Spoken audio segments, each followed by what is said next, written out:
ఏ వైపు సాగుతుంది? సంక్షేమం ఎక్కడుంది? పరిపాలన ఎక్కడుంది? నాడు నేడు పనులన్నీ నిలిచిపోయినాయి. స్కూళ్ళు ఆసుపత్రుల పనులు నిలిచిపోయినాయి.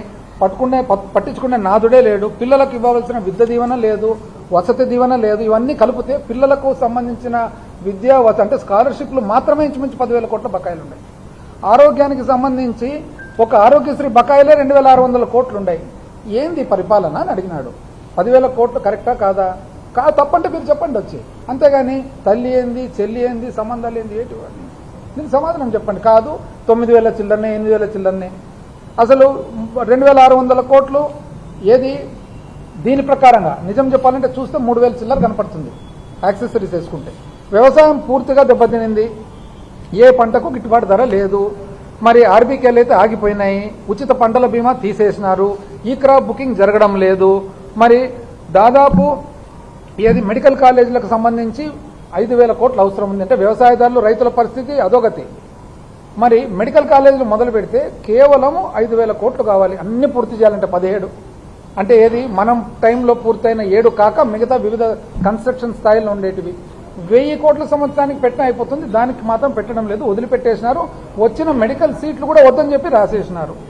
మరి ఇవి పక్కన పెట్టేసి మీరేదో చెప్తారు సూపర్ 6, సూపర్ 7 అని చెప్తారు. ఇంటింటికి పోతారు. నీకు 15, నీకు 15, నీకు 18, వదిన, అక్క, చిన్నాయన, మామ, ఏడ వదిన, ఏడ మామ, ఏడ చిన్నాయన, ఏడ 15, ఏడ 18 ఏం కనపడ్డంలా అన్ని పక్కకు పెట్టేసినారు. ఎంప్లాయీస్ చూస్తే పాపం ఏదో చాలా మహానుభావుడు. ఇది 3-4సారి ఎంప్లాయీలు దెబ్బతినడం. మళ్ళా 4సారి కూడా నేను ఒక పెద్ద మనిషిని అడుగుతాయి. కాదయా 3 సార్లు అయింది కదా, 4సారి ఎట్లా మోసపోతారా మీరంటే బాగా చదువుకున్న ఎంప్లాయీ ఏమన్నా తెలిసిన మధ్యలో గ్యాప్ వచ్చింది కదా సార్ కొద్దిగా. ఇది వాళ్ళ పరిస్థితి ఎంప్లాయీలకు. ఇప్పుడు దీంట్లో ఏదన్నా పొరపాటు ఉంది? ఎంప్లాయీస్ బకాయిలు లేవా? అమరావతిలో అవినీతికి సంబంధించి ఏమంటున్నారంటే, ఒక ఉదాహరణకు ఏదో టవర్లని సెక్రటేరియట్ టవర్లు కడుతున్నారు. ఆ టవర్లు కట్టేదానికి మీరేమి 52 లక్షల అప్రాక్సిమేట్గా చదరపడుతుంది.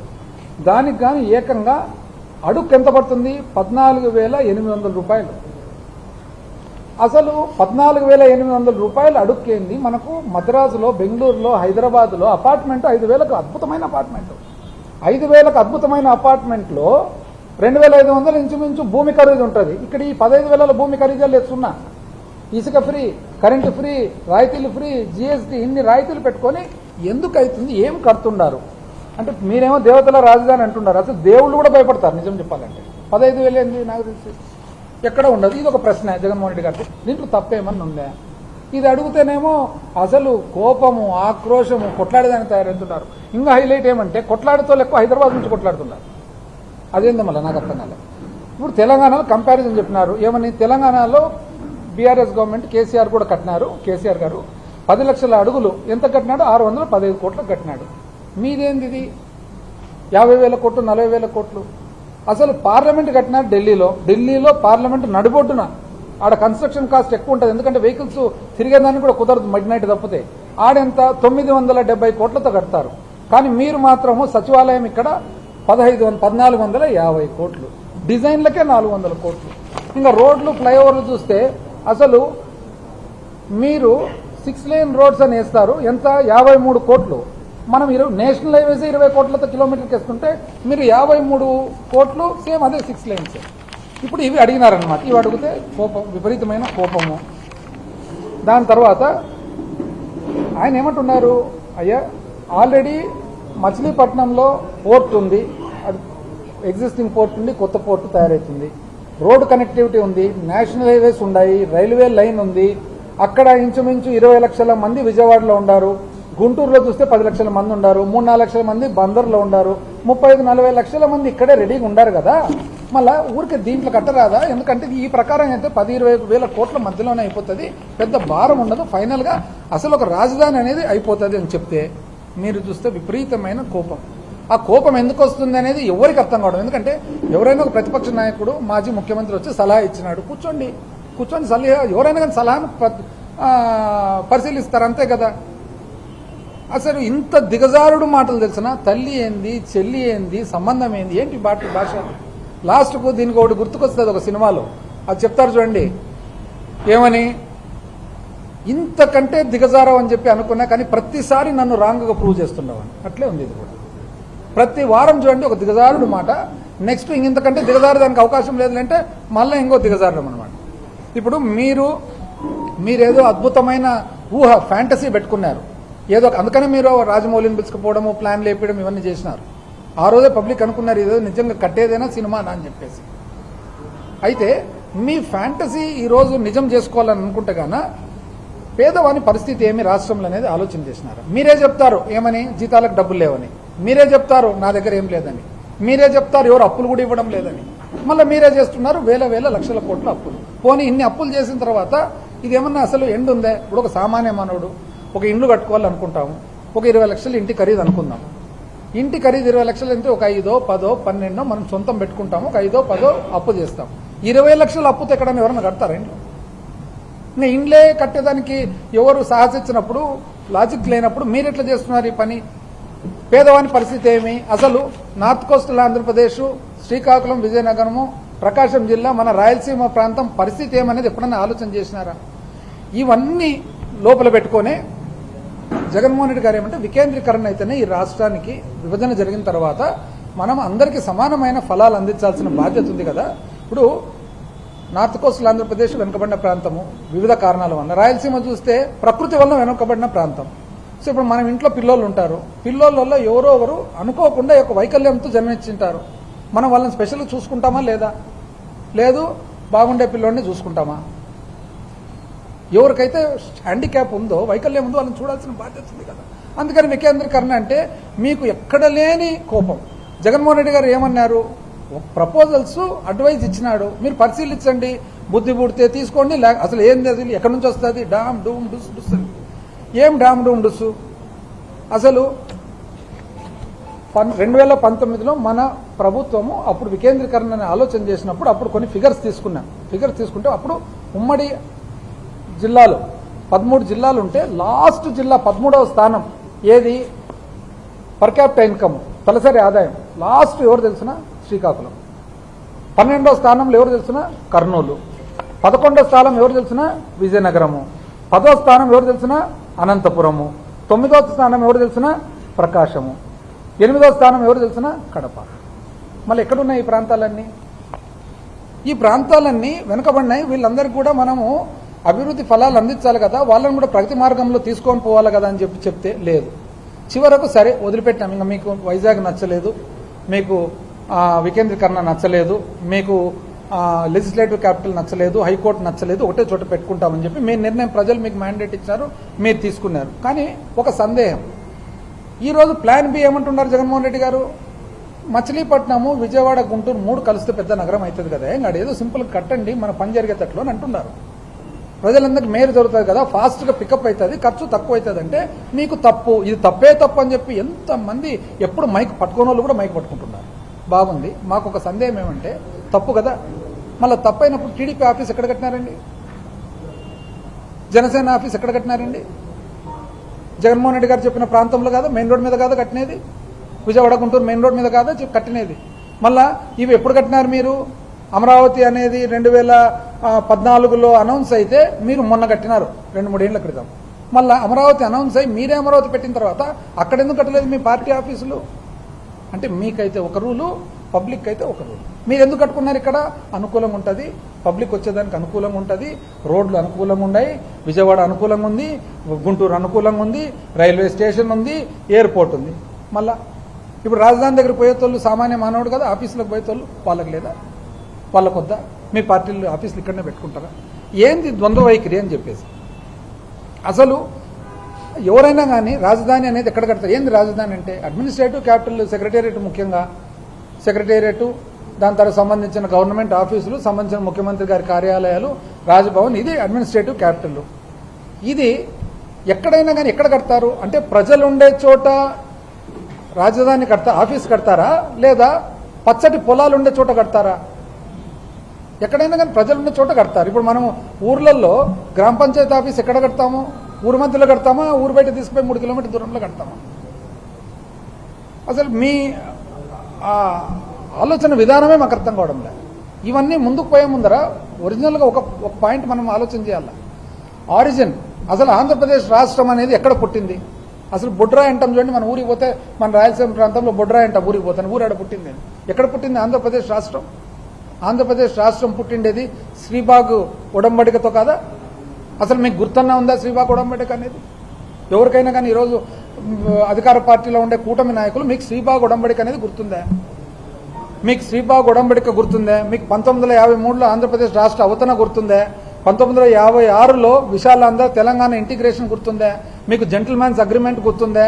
మీకు తెలంగాణ అజిటేషన్ గుర్తుందా? మీకు అసలు 8 పాయింట్ ఫార్ములా గుర్తుందా? మీకు అసలు జయాంధ్ర మూవ్మెంట్ గుర్తుందా? మీకు అసలు 6 పాయింట్ ఫార్ములా గుర్తుందా? మీకు శ్రీకృష్ణ కమిటీ రిపోర్ట్ గుర్తుందా? మీకు శివరామకృష్ణ కమిటీ రిపోర్ట్ గుర్తుందా? ఒకవేళ గుర్తుంటే మీరు ఏం నేర్చుకున్నారు దాని నుంచి? ఏం నేర్చుకున్నారు? ఒక్కటన్నా వాళ్ళు చెప్పిన దాంట్లో ఒక్కటన్నా ఇక్కడ ఉందా? అసలు రాజ్యాంగం ఏం చెప్తుంది? We the people of India అని చెప్పి to secure to all its citizens, అందరు ప్రజలందరికీ కూడా justice, social, economic and political, అంటే ఒక ఆర్థిక పరమైన, అదేవిధంగా ఒక సామాజిక పరమైన, రాజకీయ పరమైన ఒక న్యాయం చేకూర్చాలనేది రాజ్యాంగం చెప్తుంది. మంచిది. మీకేమన్నా గుర్తుందా ఇది? మీకు directive principles of state policy అనేది ఒకటి ఉంటుంది, ఆదేశిక సూత్రాలు. మీకు దాని గురించి ఎప్పుడైనా సబ్జెక్ట్ స్టడీ చేస్తారా ఎవరైనా కానీ? ఈరోజు మీరు అదిగైనా స్టడీ చేస్తే మీరు కేంద్రీకరణ ఎట్లా చేస్తారు? ఏ విధంగా కేంద్రీకరణ చేస్తారు? ఆదేశిక సూత్రాల్లో ప్రధానమైన సూత్రాలు ఏమంటాయి? ప్రభుత్వాలు సాంఘిక, ఆర్థిక, రాజకీయ న్యాయాన్ని దృష్టిలో పెట్టుకుని ప్రజా సంక్షేమం కోసం కృషి చేయాలి. ఆర్టికల్ 38(1). వ్యక్తులు మరియు సమూహాలలో ఆదాయము, హోదా, సౌకర్యాలు మరియు అవకాశాల్లో అసమానతలను తగ్గించడానికి ప్రభుత్వం కృషి చేయాలి. ఆర్టికల్ 38(2). ప్రజలందరి సమిష్టి మేలు అత్యుత్తమంగా పొందేట్టుగా సమాజంలో భౌతిక వనరులపై యాజమాన్య నియంత్రణను విభజించడం, ఉత్పత్తి, పరికరాలు, సంపదలు కేంద్రీకృతం కాకుండా చూడటం. Article 39(BC). మీకు గుర్తుండాయి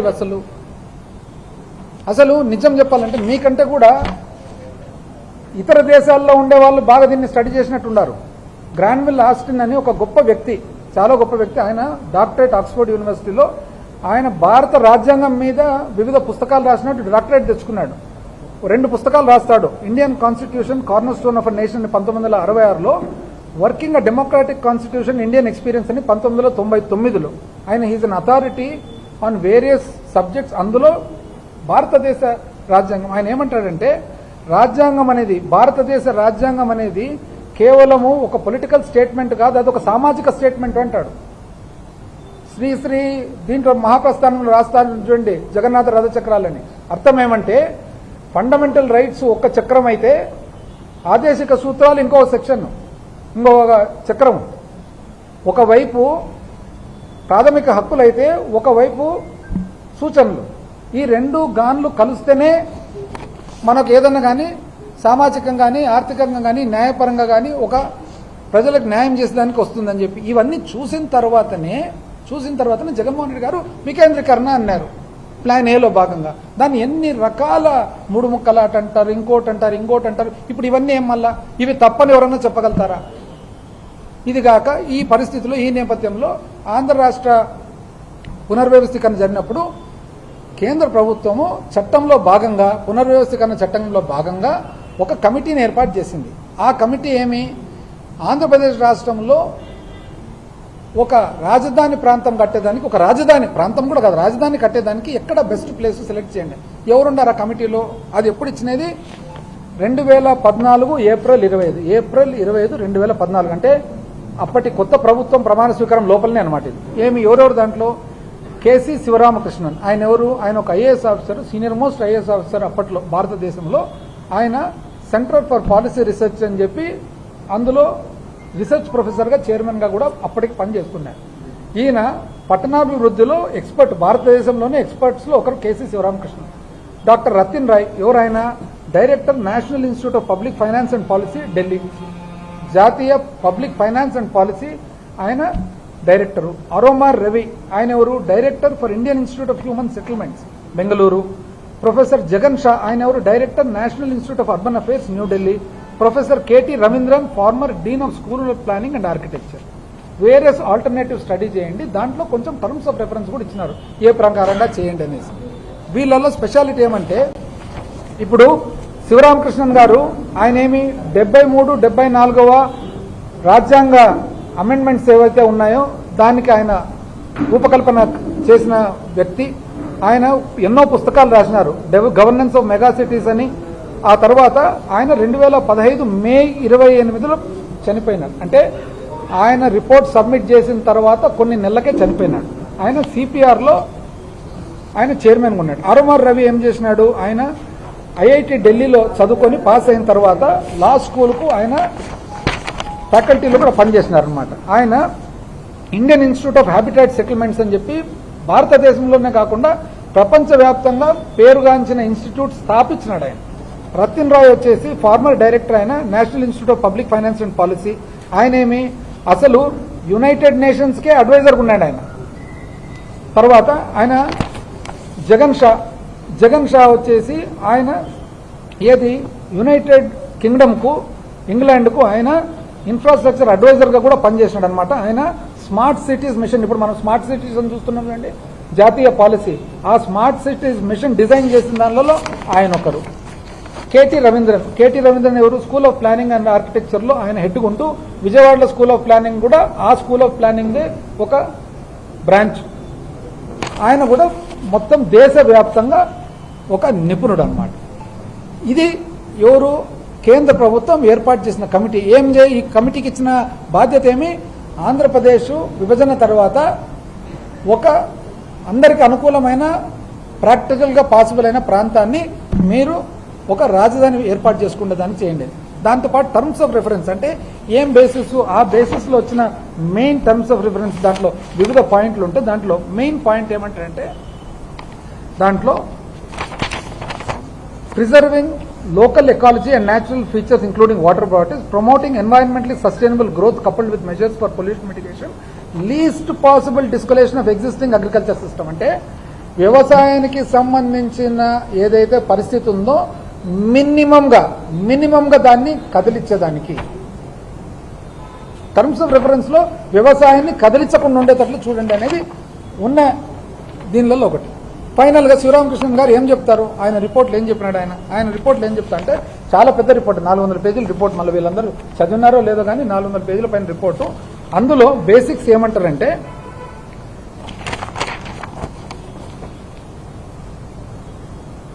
ఇక్కడ ఆయన ఏమంటారంటే ఆంధ్ర రాష్ట్రం చరిత్ర చూసినట్లయితే regional and sub regional aspirations అంటే ఒకవైపు ఏమో తెలుగు భాష మాట్లాడే వాళ్ళందరికీ కూడా ఒక ప్రాంతము కావాలని ఉంది, కానీ at the same time north కోస్తా వాళ్లకు వేరే ఉంది, తెలంగాణ వాళ్ళకు వేరే ఉంది, రాయలసీమ వాళ్ళకు వేరే ఉంది. ఈ సబ్ రీజనల్ ఆస్పిరేషన్స్ అంటే ఉపజాతీయ వాదన కూడా కనపడుతుంది బాగా ఆంధ్రప్రదేశ్. అందుకనే ఇన్నిసార్లు ఇన్ని ఇష్యూస్ జరిగినాయి ఆంధ్రప్రదేశ్ రాష్ట్రంలో అని. దాని తర్వాత ఆయన ఏమంటారంటే 3 రకాలు చూసినారు. ఒకటి కొత్త రాజధాని కట్టేదానికి, రెండోది ఉన్న రాజధానిని పెంచుకునేదానికి, మూడోది వివిధ ప్రాంతాల్లో రాజధాని డివైడ్ చేసి పెట్టేది. ఆయన ఏమంటారంటే ఖచ్చితంగా చెప్పినాడు, సింగిల్ ఊర్లో కొత్త రాజధాని కట్టేది వద్దు, ఇది సబబు కాదు అని క్లియర్గా చెప్పినాడు. ఆయన క్లియర్గా చెప్తూ ఆయన వివిధ ప్రాంతాలు చెప్తే 8 ప్రాంతాల్లో వివిధ పేర్లు వీళ్ళు ఇచ్చినారంట, బోళ్లపల్లి, వినుకొండ, అన్ని చెప్పిన తర్వాత ఫైనల్గా ఏమంటారు, అవన్నీ ఊరికే చెప్పినాం లేండి అన్నారంట. అది కూడా చదువుతాను నేను ఎక్కడ ఉందో.